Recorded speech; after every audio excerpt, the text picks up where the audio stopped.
everyone. Thanks so much.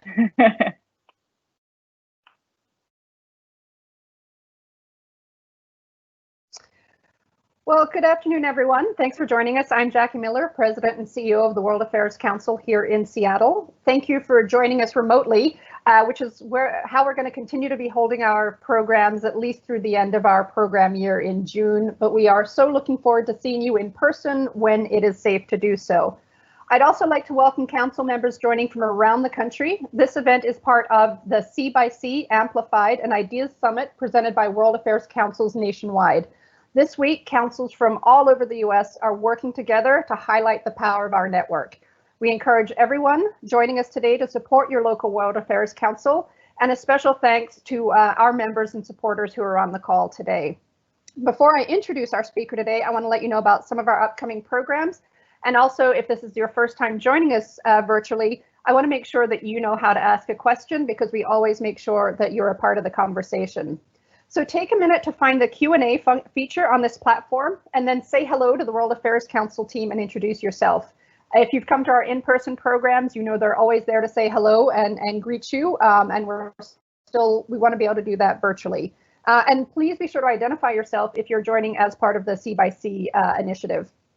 What you type in the Q&A feature is only seen by staff. That is not public. So that's also how you're going to ask a question in today's program.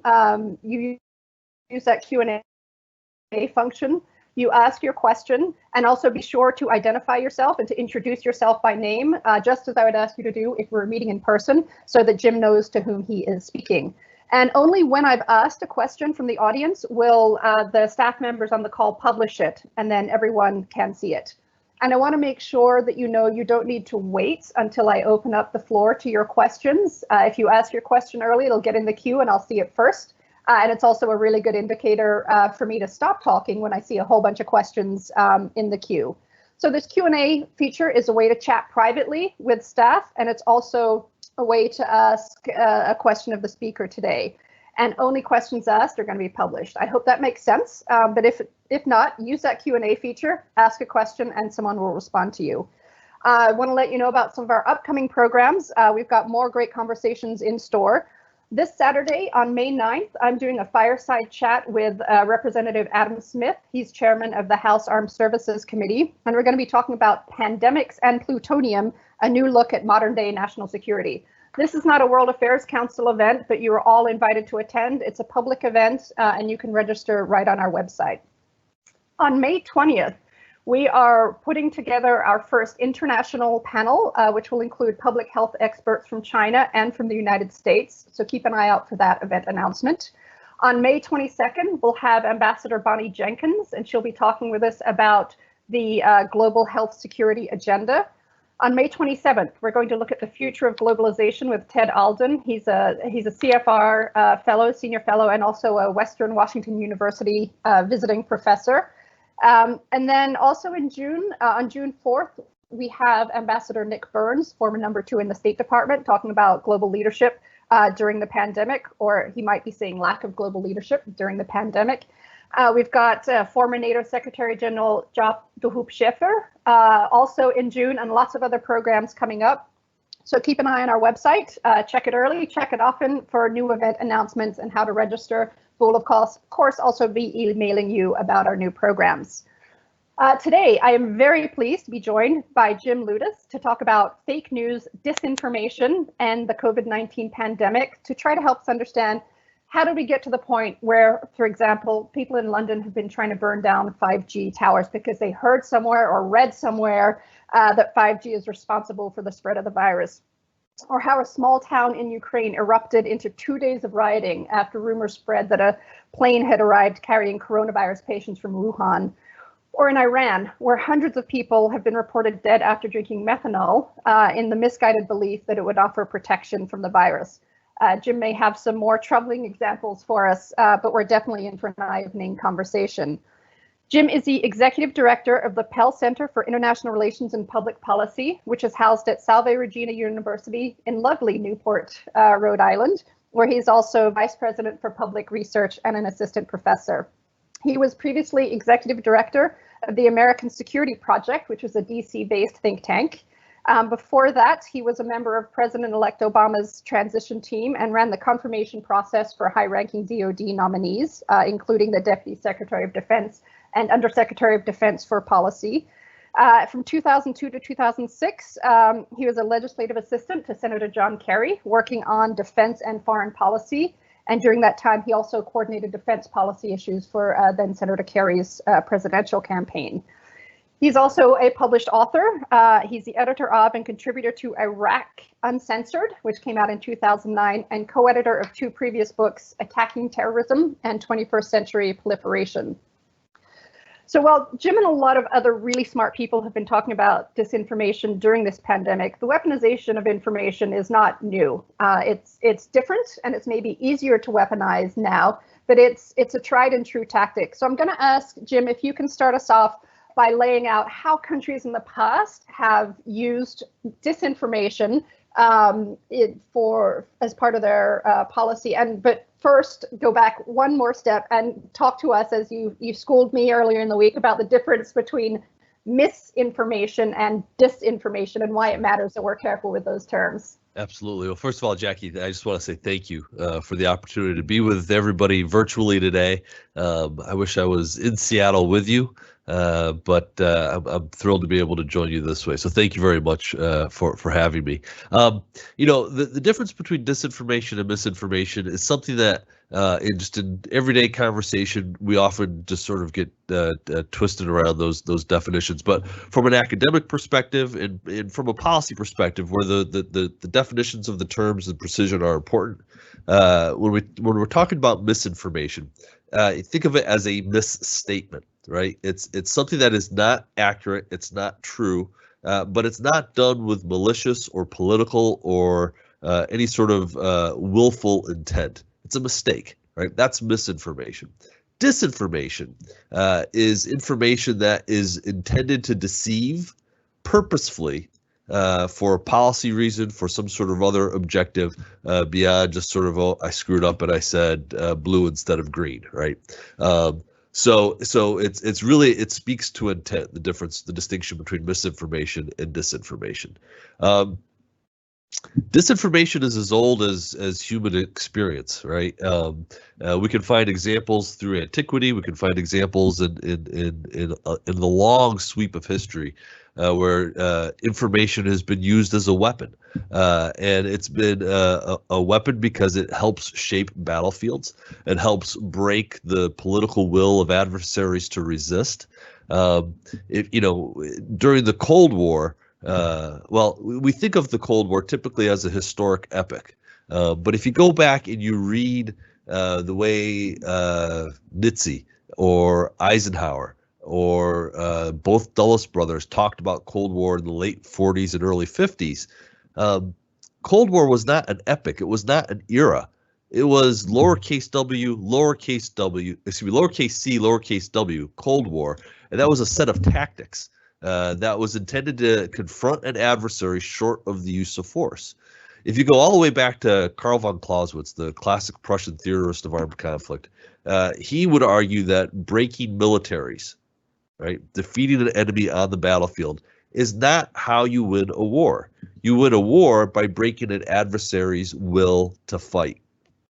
After World War II, the advent of nuclear weapons, you're suddenly confronted with the prospect that armed conflict between East and West was so horrible to imagine that both sides wanted to try to avoid it, mutually assured destruction.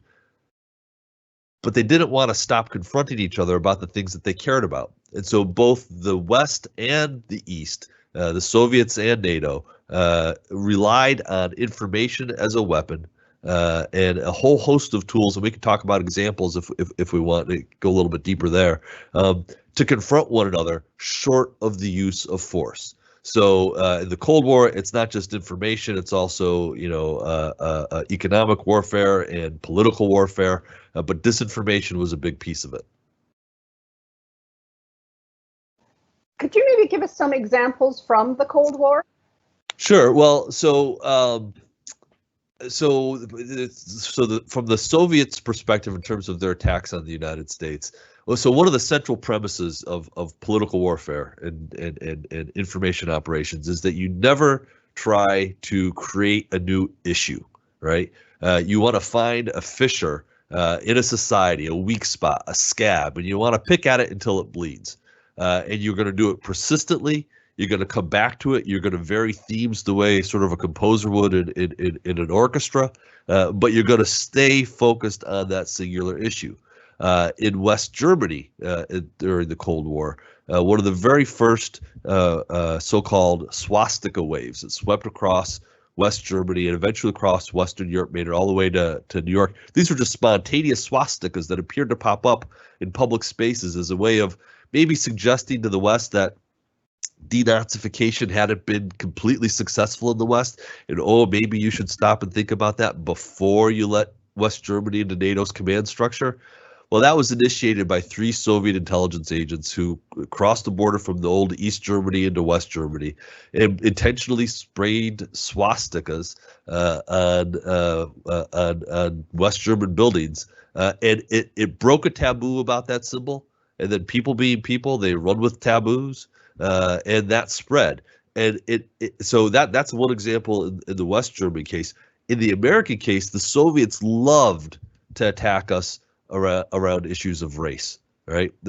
President Obama called, or he wasn't the first, but he called, slavery America's original sin, and so race has been a weak spot in American information warfare, for our entire history, and the Soviets would come back to this again and again and again. They vilified Martin Luther King Jr. in the 1960s. In articles, newspapers, and news outlets that they supported in the United States that were funded by the Soviets, they vilified Martin Luther King because he did not preach racial war. What the Soviets were trying to do was trying to get us to turn on each other, attack each other, tear ourselves apart internally, attack our political cohesion, and they saw race as a real viable way to do that. So they attacked Martin Luther King Jr. because he preached racial reconciliation and America living up to its ideals. They favored more aggressive radicals in the African American community in the 1960s until Martin Luther King Jr. was assassinated. And then they quickly pivoted to try to portray him as a martyr whose death warranted the very race war that he had tried to fight against. So again, playing at our internal weaknesses, trying to divide us, trying to turn ourselves against one another. And playing to our internal weaknesses during a crisis is, of course, offers a new rich opportunity for disinformation. And right now, or during crises, there's of course a lot of fear and uncertainty, and this unprecedented global health crisis has spread fear and uncertainty around the world.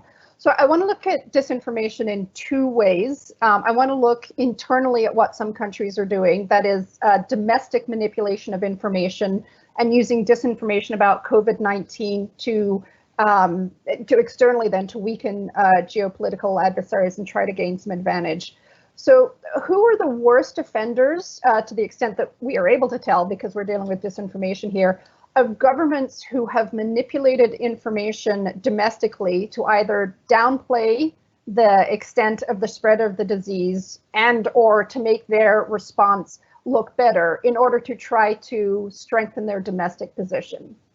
So I had great ambition yesterday because I think Freedom House has got a new report out about the state of freedom and democracy in the world, and I actually was hoping before today I was going to be able to sort of correlate, because my suspicion is, and I haven't been able to do the deep dive on this, but my suspicion is that places that score better on democracy and transparency and political freedom are doing better at avoiding disinformation in terms of what they're telling their own people than more authoritarian governments. So China was lousy with its transparency. It's generally lousy with its transparency to its own people on a good day, right? There was not great transparency with their own people or with the world at the outbreak of the infection.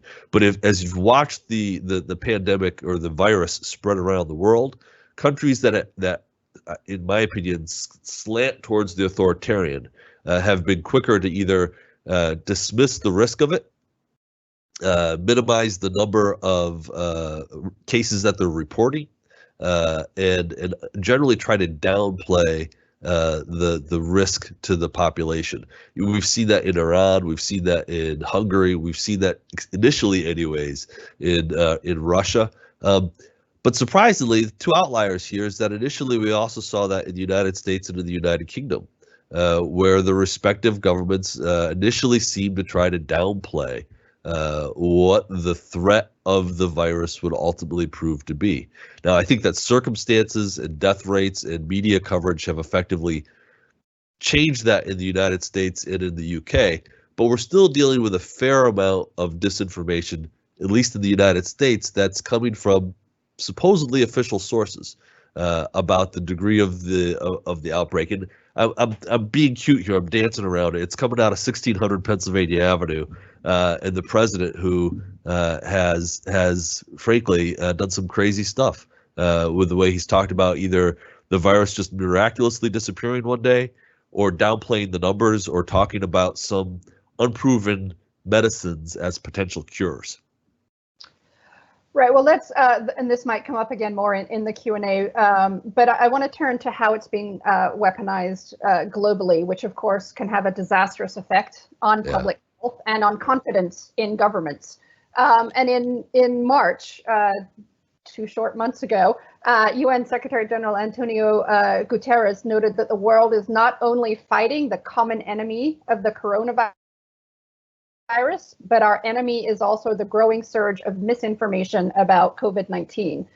What governments are deliberately engaging in COVID-19 disinformation globally, as opposed to for domestic consumption, but to try to have gain some geopolitical advantage? Who are the targets, and is it working? I know that's a huge 3-parter.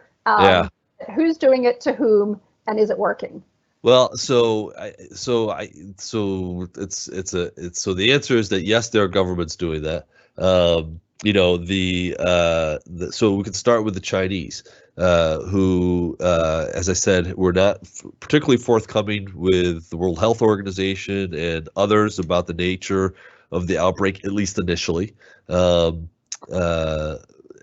since then, there has been a tussle between the United States and China in particular about the origins of the virus. And the part of this is just sort of about finger pointing and blame and passing the buck. And it has a lot to do with sort of the international standing of respective powers in the world. This is I'm going to share with you, if I can do this elegantly. I want to show you. This is a tweet from official Ministry of Foreign Affairs spokesperson. Let's see, can you actually see my screen? Here we go. This is just on March 12th. I'm sorry, this isn't from the Ministry of Foreign Affairs. This is from Global Times, which is the Chinese government English language news source. But it suggests that the American head of the CDC was caught in a lie in congressional testimony, and that patient 0, meaning the first person to actually present with COVID-19, was an American, and that person somehow or another, was not in China, and that it was really an American. Now, that story has evolved, and we've seen it manifest itself online, and the story has been repeated by some, at least quasi-official Chinese stories, that patient 0 in China was actually an American service member who was in Wuhan in October of 2019 as part of the World Military Games. It's like the Olympic Games for military service members. She was not patient 0. She never was sick. She's back in the United States now and well, but she's a little bit fearful for her own safety and well-being, because we know in this era of disinformation and fake news that people act. We think about the ping pong, the atomic pizza in DC in 2016, where rumors spread through chat rooms of questionable origin, sometimes foreign, sometimes domestic, wind up inspiring people to take action themselves. And so that's a scary thing for that woman. But the point is, the Chinese government is engaged in trying to point its finger as much at a possible American source of the disease and the infection as they are trying to take account of their own role in it. In contrast, the United States has been pointing increasingly aggressively in rhetoric coming from the White House and from the Secretary of State to blame China, hinting in some instances that this was an engineered virus, but then backing off that and saying, well, no, but maybe it was accidentally released from a lab in Wuhan. In either case, I don't think that there's a whole lot of evidence one way or the other to support it. The intelligence community, the extent that they've commented on this, has said pretty clearly that we don't know where it came from yet.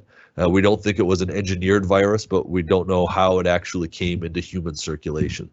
The Russians are sort of, they come back to themes again and again and again. During the Cold War, when the AIDS epidemic broke in the early 1980s, they seized on the outbreak of that pandemic to claim that it was a virus engineered in a U.S. government lab that was intended to target individuals of African descent, again, so played at the race issue, and members of the homosexual community. They planted that story in an English language newspaper in India in 1983. And now, in 1983, this is well before the internet, it's well before Twitter, it's well before social media and things going viral. It percolated in that little newspaper for 3 years before it started getting picked up elsewhere. And these incidences always carry sort of a similar pattern.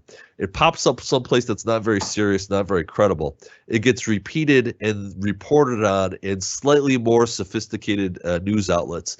And then somebody who's a little bit more established will look down at those sources and say, well, look, there's some questions being raised about the origins of the AIDS virus. And the story becomes about that. Long story short, by 1987, that story had appeared in 83 different languages, in 83 different countries, in 30 different languages. It posed serious challenges for the United States, particularly in its relationships with sub-Saharan Africa, particularly when the United States got serious about trying to do something about the spread of HIV/AIDS in the 1990s. And it found an audience in the African-American community, where as late as 2005, 20% of African Americans in a survey out of the University of Oregon reported that they believed that the virus that causes AIDS was engineered in a government lab. So this is pernicious stuff. Russia in 2020 is playing the same game, and a lot of their disinformation right now is about this being a U.S. government engineered virus intended to kneecap China, but it got out of control.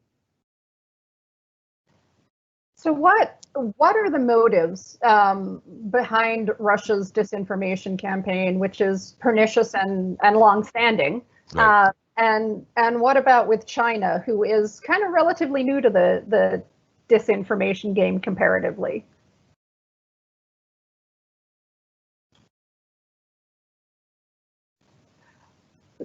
Jim, you're on mute. How's that? There we go. Better. Russia's motivation, I was being brilliant for what it's worth. Russia's motivations are historically about securing Russia a free hand in their own international relations, securing themselves a free hand in their own domestic politics. They typically have sought to undermine international organizations or international institutions that exclude Russia. So they don't typically go after the United Nations, but they hate NATO and they hate the European Union. And so anything that can sort of sow discord between allies, that can rip apart those international organizations that don't include Russia, or undermine the political cohesion of strong states that are opposed to Russia, that is sort of how Russia principally uses disinformation. That's really what we saw in 2016 that the Russians were doing. I would tend to agree with the conclusions of the Mueller investigation that while there was perhaps a general bias towards Donald Trump, principally what Russia was trying to do was undermine the political cohesion of the United States. And so it didn't matter who won or who lost. It mattered principally that Americans would begin doubting the loyalty, the allegiance, the patriotism of their fellow Americans in the face of a foreign attack on their democracy. So that's where Russia is. China's play on this is interesting. And again, I've got another example here. So China is very interested in improving its own reputation in the world, increasing its position in the eyes of the rest of the world. If you take a look at the One Belt, One Road initiative, which is a massive undertaking in terms of international assistance. Can you see that screen now? So this is a woman in Belgrade, Yugoslavia, Belgrade, Serbia, walking past a Chinese banner giving thanks to the Chinese government for the masks and other PPE that China has provided literally all over the world. It's called mask diplomacy, and it's because China has a surplus of capacity for producing these things, something that American governors are talking about right now. But China is using that asset and sharing those resources with the world and making sure that publics around the world understand and know that those materials are in their possession thanks to the generosity of the Chinese Communist Party. So they're using this to buttress their own position in the world. It's less about tearing down the United States, although I will say that we've seen some public statements coming from Beijing that seem, it's not that they're taking pleasure in American missteps in responding to the virus, but it's an opportunity to point a contrast between the success of the Chinese model, if you will, and the faltering steps of Western liberal democracies in the face of this challenge. Now, that sort of ties back in. If anybody has not read Edward Luce's The Decline of Western Liberalism, let me put a plug in for that. It's a brilliant book, but it talks about this pivot in the way people view the Western consensus versus a rising China and the promise of that authoritarian model of government. Let me just stay on China's motives for one sec, because the questions come up from the audience that I just want to insert here. Sure. So we've got, Russia much more about just trying to cause havoc to the U.S. around the world. That's kind of Putin's thing. China's coming at this differently to show the contrast between the Chinese model and the U.S. model. Do you think the China-U.S. dispute over origin, Charles Gust is asking, is really about China trying to position itself for future trade concessions? And he also asked about, what percentage of U.S. debt will be bought internationally. Yeah. I don't know if that's if you can get into that as well. But is China trying to position itself, give itself an upper hand going into negotiations with the U.S.? So I think it's all of the above. I don't think any of these things are mutually exclusive. The Chinese have they take a very long view of these issues and of their role in the world. And I think that they see in the last 20 years an American national security community and sort of global position that was so focused on the Middle East that there were huge opportunities for China to make inroads all over the world. And they did that really without much contest from Western powers. In this crisis, I think that they see an opportunity not just to get better trade concessions, but to position themselves as the reliable, stable partner in the international system where the United States no longer is. And so to the extent that American policy seems erratic or uncertain, and China can portray itself as being stable and contributing to sort of an international system that benefits China, well, that's good strategy for the Chinese leadership. I also think that in both cases, both in the United States and in China, that there's a domestic political component to it. When we started seeing some of the horrible images coming out of Wuhan in January, I asked a friend of mine who's a very seasoned China hand, what do you think's going on? And his take then was that it was about Xi and his regime and his ability to maintain control and maintain the authority to govern effectively in the face of a public health crisis. I think that some of that logic also applies to 1600 Pennsylvania Avenue and a White House that has been defensive about its response and has taken a lot of criticism for the way it's handled everything from the initial response to testing and now to the decision to open up the economy again to business. So there's all of these things. The nature of politics is that it's difficult to isolate any single causal factor usually, but they are all a factor, and I think they're all playing a role. And someone's just asked for a quick point of clarification. Rebecca Wolf asked, what do you mean by a free hand as a motivation for Russia's use of weaponized disinformation? Well, if you take a look at what Russia is really interested in here, they're interested in a free hand in their near abroad.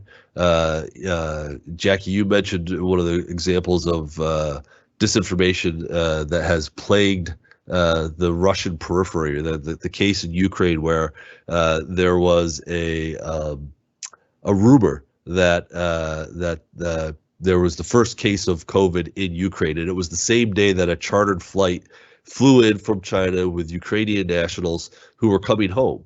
But that sparked violent street protests. The buses carrying the returning Ukrainians were stoned. Barricades were set on fire. The best evidence seems to suggest that initial rumor originated with Russian sources.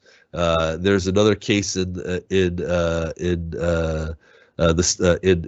Lithuania where again there was a news site that was hacked. The story claimed that a U.S. military officer in the country had contracted coronavirus, and so that was again playing at the idea that you couldn't trust the United States to be a military partner, and if you do, look, they're going to bring this horrible virus into your country. And then there's another one in Georgia, not the American state of Georgia, but the country of Georgia, that it was a Russian television channel that cited to unnamed Russian military experts and produced a story about the Richard Lugar Center for Public Health Research, which is a U.S.-funded lab in Georgia that has done great work. But this Russian media source was saying that that lab was one of the origins for the COVID-19 virus. So again, you're going to be a strategic partner of the United States. You're gonna invite this kind of mischief on your land, and what's important to note about all three of those examples is that they're part of Russia's periphery and formerly part of the Soviet Union. And we know that Vladimir Putin views that the collapse of the Soviet Union as the great strategic tragedy of the 20th century. And so a freer hand means that he can assert Russian will without resistance in the near abroad. Great, thanks for that. We've got some questions coming in and I want to get to them, but I want to stay on the Russia-China thing for a sec, since they're the ones doing the most right now. So you've talked about their different motives. And as I said before, China's newer to this disinformation game than Russia. Is China adopting new tactics? So we kind of know what to expect from the Russians, kind of. We can talk later if we're prepared for it. Are the Chinese like being entrepreneurial in their disinformation, or are they following the Russian lead? So to the extent that they are that they are following the Russian lead, it's around the idea that that somehow or another the U.S. military is responsible for the spread of COVID-19. The challenge with it has been pretty consistently that China has not been able to back up their claims, right?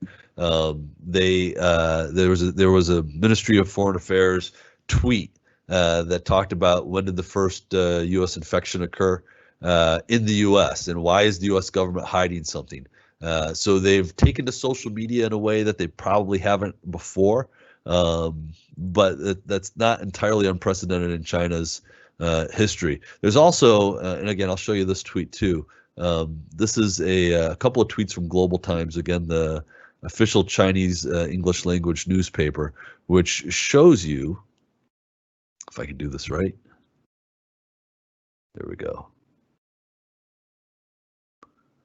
Which shows you a couple of examples where they're, again, planting the idea and sowing the suspicion that it was the U.S. military that's responsible for the spread of disinformation, right? So is the globally deployed U.S. military a victim or a suspect that has spread COVID-19, right? And so it's the sort of the explicit use of social media is something that China, at least in my experience, has been more aggressive in its use in this case than it has been previously. But fundamentally, I think that they're relying on traditional diplomacy and public diplomacy much more than propaganda and disinformation in their efforts to exploit this this pandemic.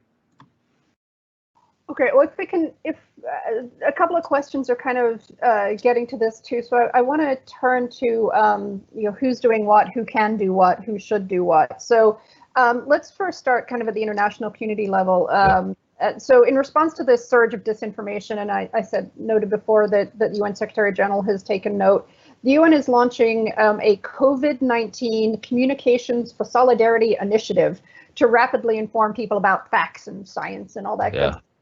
Can an international organization like the UN, or the UN specifically, make a difference in this disinformation campaign, or do we have to go to lower levels? And then I do want to go down to like country by country individuals, but at a global level, can the UN do anything? So I don't think it can do any harm. Let me put it that way. Okay. So the problem with disinformation is that fact checking is like the worst. It's just the worst, least efficient way of fact checking, of correcting the record on something like this, because as the Nazis knew, the truth is still putting its boots on when the lie is halfway around the world, and so an initiative that tries to flood social media, as the UN Secretary General talked about it, with science and facts. In solidarity, it's a lovely idea. I think I've probably retweeted some of that stuff, but it's insufficient. If you're facing a narrative, you have to fight it with a narrative.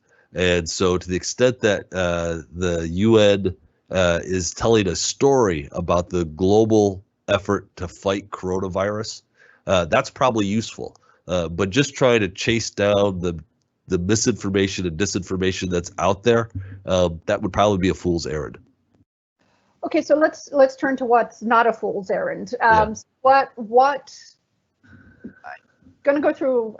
So what are governments doing, or if you want to focus on one, for example, what is the U.S. government doing, and what should it be doing, and what about media companies, right? About the media, what about these social media platforms are being used as a tool? And then there have come up questions about individuals as well. What can we do as individuals? So I know that's a massive question, but government, media, social media platforms, and individuals, what can we do? What should we do? So I think, and I'll take that in that order. So, governments need to be responsible purveyors of information. So the least helpful thing that governments can do is pump their own disinformation into the information ecosystem, right? And so, the thing that I found great about the Secretary General's initiative at the United Nations, and we should note it's in conjunction with the World Health Organization, and the idea of in response to the idea of an infodemic, right? That's wonderful, but the key point in his was that he talked about it in terms of solidarity, right? That we're all in this together. And so if the nations of the world were really to form that kind of initiative where we were working together and not just responding to this by closing borders, raising tariffs, stopping trade, if we were serious about working together it would look different than I think what we've seen so far.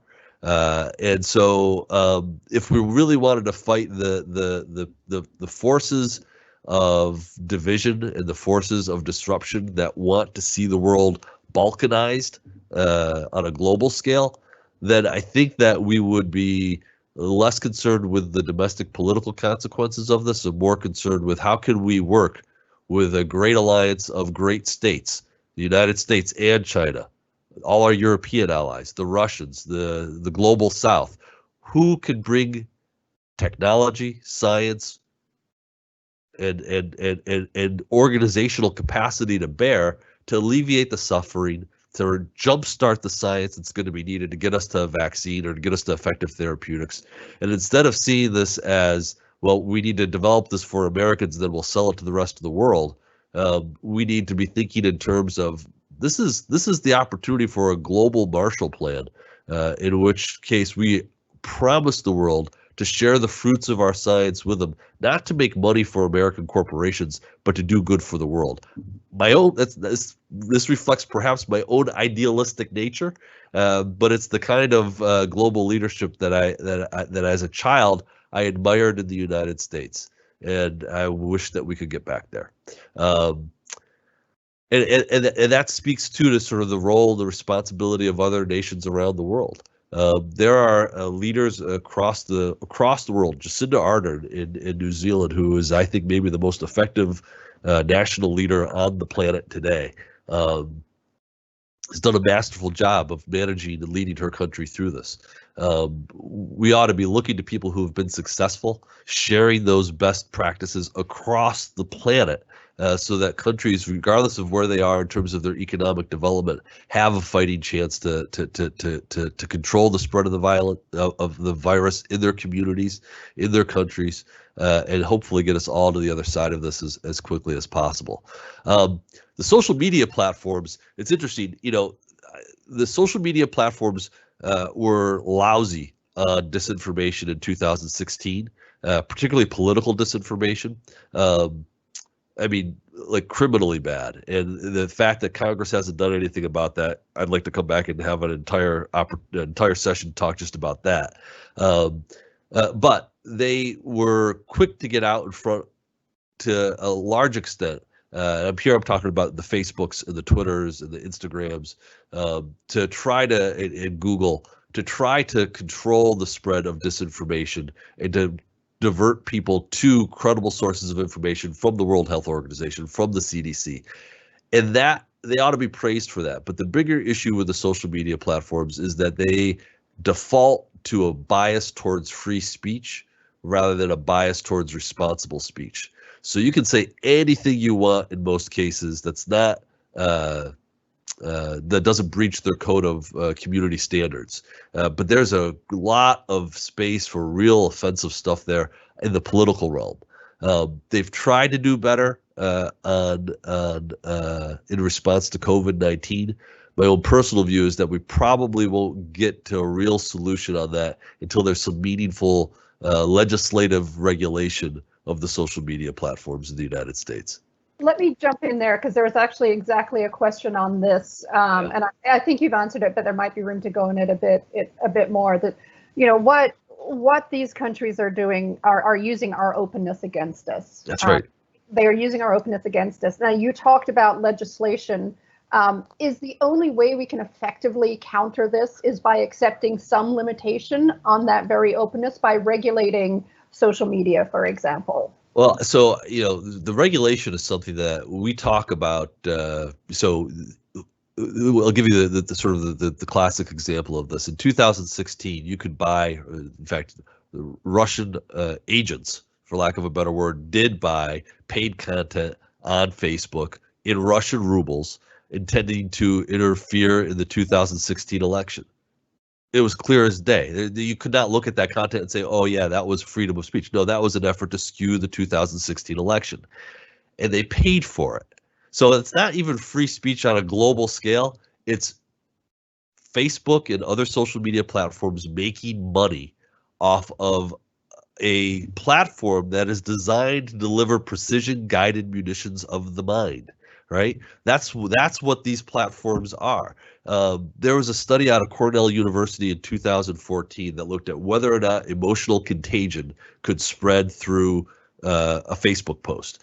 And so they had 800,000 unwitting participants in this study where Facebook adjusted the algorithm to control the sentiment of what you were seeing in your news feed.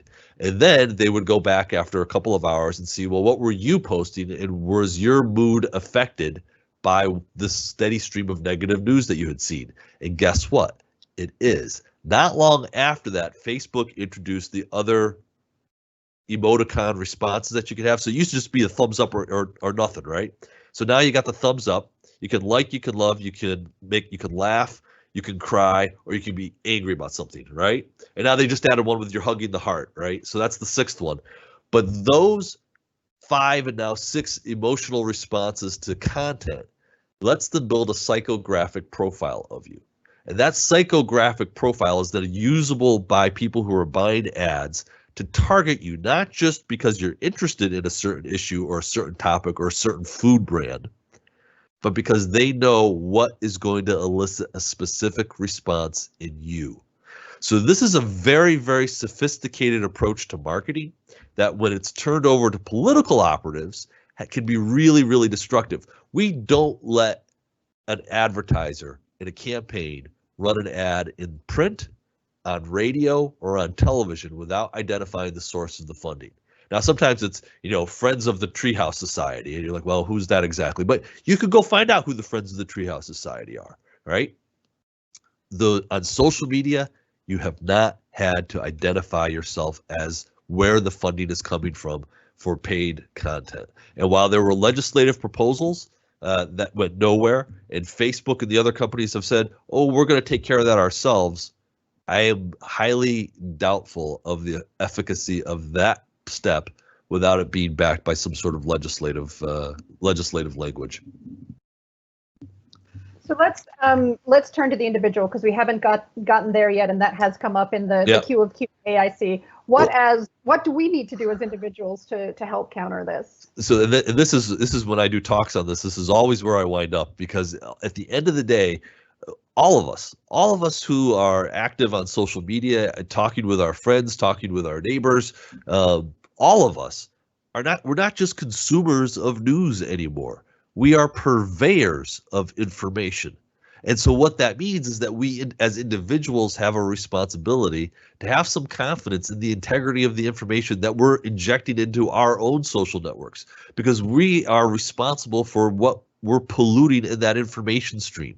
I teach a course at Salve Regina on it's the history of globalization. It's a brilliant course, but I spend time at the start of each semester and over the course of the semester talking to my history students about how they can tell whether or not a source is something that they should cite.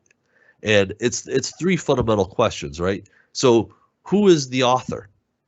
Is the author somebody that you know would have a reason to know what they claim they know? Whether it's study or they were in the room when it happened, do they actually know? Do they know what they're saying, or do they have reason to know? The second question is, does it pass the sniff test? Is the claim so wild, so crazy, so out there that you can't find it anyplace else but on some obscure site or in some random Twitter? Well, that's probably not a great source to cite in a paper to me. If Pulitzer Prize seeking journalists don't have the story, there's probably not a story there, and we have to have some confidence in that. And then the final piece is for students in my classes. Well, if it's credible, if they claim if they know if the author's credible, if the claim is credible, the next thing to do is actually look at the evidence itself and say, does it add up? And if you can't answer yes to all 3 of those questions, that's probably not a good source. What I'm suggesting about our Twitter and our social media behavior is that we need to take a moment to self-reflect on what we're tweeting, sharing, liking, retweeting. Actually take the time to read the article, not just the headline, and have a sense that yep, this is credible. I would stake my personal reputation on it, and it's something that I would want not just to confirm my bias because I love the president or I hate the president, but that it actually is something that is defensible on a whole host of criteria.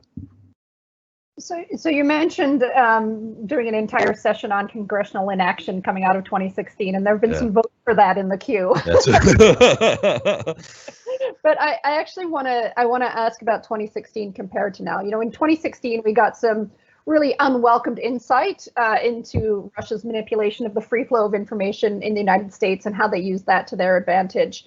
Can you compare the information ecosystem in 2016 to the information ecosystem in 2020? We're heading into another we're in the midst of another presidential election, you know, and we got a pandemic on top of this. So, are we better prepared now than we were in 2016 because we know it's going on? Do we have tools in place to counter efforts, whether Russia, Chinese, you know, whoever, to intervene in our domestic political processes? Well, it's a great question. And so in 2016, part of what I think happened was that we were blithely unaware of the pernicious nature of this. I've been working on disinformation as an instrument of statecraft since the early 1990s when I was a graduate student at Georgetown. And I wrote my dissertation on the U.S. use of these tactics in the Cold War. And in the summer of 2016, I just following the political news, I kept saying to myself, I've seen this stuff before. These are old Soviet tactics that are being sort of resurrected. And I wrote an article actually for the policy journal War on the Rocks. It was published a couple of days before the election in 2016 that was titled "The Russians Read Our Cold War Playbook." And I think part of what happened in 2016 is to borrow from Tom Friedman's explanation of 9/11, a failure of imagination. I think that too many of us did not appreciate that the Russians weren't trying to change votes in ballot boxes. They were trying to undermine our confidence in our own electoral processes and in the integrity of American democracy. That Russian intention is not over, and it has not passed. That intention is there. The capability is still there. And in the context of a pandemic where it's dangerous to leave your house, and we saw in Wisconsin people got sick voting in that special election last month, it's not unreasonable to think that there's going to be all manner of disinformation over the second half of 2020 intended to suppress the vote. That is principally what disinformation does. It doesn't generate people, yay, I'm going to go vote for someone I hate. It makes you depressed to vote for the person you otherwise would vote for. I think we're going to see all manner of that. In late March, there was a national rumor that seemed to come out of nowhere, and it was spread a little bit on social media, but really, really interestingly, it was spread peer-to-peer on people's messaging apps on their phones, right? And it said the national quarantine is coming. Everybody get what you need. Get it now because the president's going to announce a lockdown. This got so bad that the White House National Security Council actually issued a statement saying that, no, we're not going to do a national lockdown. That's not coming. That's disinformation. I can't tell you, sitting here today, I can't tell you that the origins of that were Russian or Chinese or anybody else. I don't know where that came from. I haven't seen anything open source that says where that came from. But I can tell you that that tactic and that technique launched a day or two before Election Day could have a real disruptive effect in key places. It doesn't need to be national in scope. It needs to be 7 important districts in Wisconsin and Michigan and Ohio and in Pennsylvania and in Florida that could fundamentally change turnout and then the results of the election. So in 2018, our mutual friend Evelyn Farquharson and I co-authored a piece in the Atlantic where we said, you know, this is what we think the Russians are going to do. God bless the cavalry, because after we published that, unbeknownst to us, obviously, the National Security Agency and U.S. Cyber Command launched some sort of operation that essentially knocked the Internet Research Agency offline. So the level of Russian interference in 2018 was substantially less than what we saw in 2016 as a result. Now, the Russians are an adaptive and responsive adversary. They won't just say, well, we tried that and it's over. And in fact, what we're seeing in terms of the maturation of Russian disinformation now is that they don't rely on content that they have produced.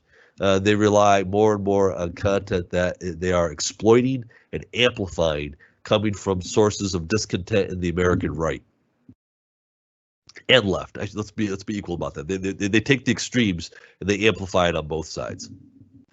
So one thing we didn't get to, and I think this might be the last thing since we have 3 minutes, Jim, is we didn't talk about media.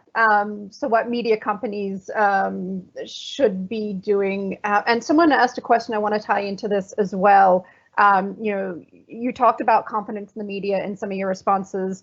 What has the media done? And someone asked, sorry, I don't remember what the name was, about, what, if any, has the impact of the 24/7 news cycle been on disinformation? Yeah, well, so 24, I think that what the biggest thing that's happened is that it's not just political junkies. Information plays this really remarkable role in Western society right now.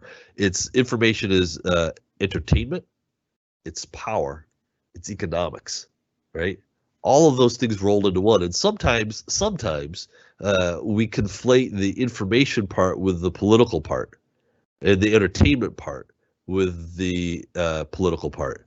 And so we have media companies that have editorial policies that are designed to drive ratings, not necessarily to convey the news, right?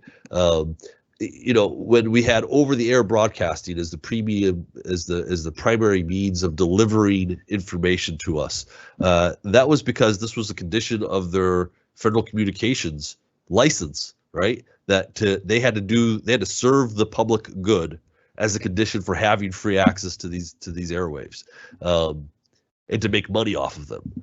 Well, the migration to cable and satellite and internet-based services now means that need to serve the public good is gone, and there are companies, multi-billion companies, in terms of their worth, that make their money played in that space, in blurring the lines between information and entertainment. Eisenhower talked about the military-industrial complex. Somebody else smarter than me coined the term the military-industrial information complex. And there's something to be said for thinking of it in those terms. Well, we've got a lot more questions in the queue that we're just not going to have a chance to get to today. But if we come back and do a 2016 session, maybe we can save some of those up and to ask them again. Jim, thank you so much for your time today for joining us from Newport. I really appreciate it. It's been an enlightening, perhaps a bit depressing conversation, but a really important one nonetheless. And to everyone joining us today, thank you for attending CxC Amplified. Remember to support your local World Affairs Council, and we hope to see you again soon. Thank you. Thank you.